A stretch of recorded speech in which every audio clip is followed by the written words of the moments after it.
அந்த விழாவில் மாண்புமிகு சிஎம் அவர்கள் இந்த மாஜி மந்திரியை பத்தி உச்சி மேல தூக்கி வச்சு மெச்சினதெல்லாம் நம்ம காதால கேட்டோம் இல்லையா? இதே சிஎம் அவர்கள் இதே கரூருக்கு வந்தப்போ எதிர்கட்சியா இருந்தப்போ அந்த மாஜி மந்திரியை பத்தி என்னெல்லாம் சொன்னாரு, என்னெல்லாம் கேட்டாரு. ஐயா ஃபேக்ட் செக் நண்பர்களே, இதெல்லாம் நீங்க பெருசா ரிசர்ச் பண்ணணும்னு அவசியமே இல்ல. யூடியூப் ஓபன் பண்ணி பாருங்க, தெரிச்சிருவீங்க, மிரண்டுருவீங்க. இந்த திமுகவுக்கு இந்த மாஜி மந்திரி இப்ப என்னவா இருக்கிறாரு அப்படின்னு மக்கள் பேசிக்கிறாங்க தெரியுமா? இந்த திமுக குடும்பத்துக்கு ஊழல் பண்ற பணத்தை எல்லாம் 24x7 டெலிவரி பண்ற ஒரு ஏடிஎம் மெஷினா இருக்கிறாராம்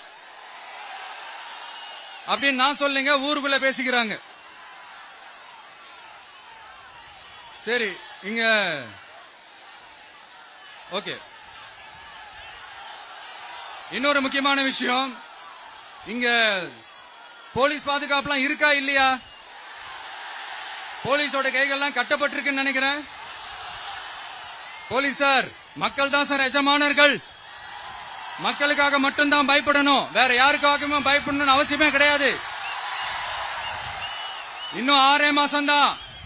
ஆட்சி மாறும், காட்சி மாறும், அதிகாரம் கை மாறும். உண்மையான மக்களாட்சி, மனசாட்சி உள்ள மக்களாட்சி அமையும். அப்ப தெரியும் எல்லாருக்கும் சுதந்திரமும் பாதுகாப்பும் 100% வரும். தேங்க்யூ நண்பா. கான்பிடண்டா இருங்க, நல்லதே நடக்கும், வெற்றி நிச்சயம். அஷ்மிகா 9 வயசு ஒரு பொண்ணு காணுமா, நீங்களே நம்ம தோழர்கிட்ட சொல்லி கண்டுபிடிச்சு கொடுக்க சொல்லுங்க.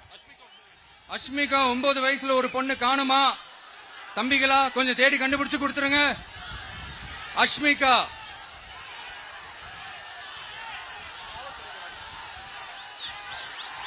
police sir, please sir, please help sir, please.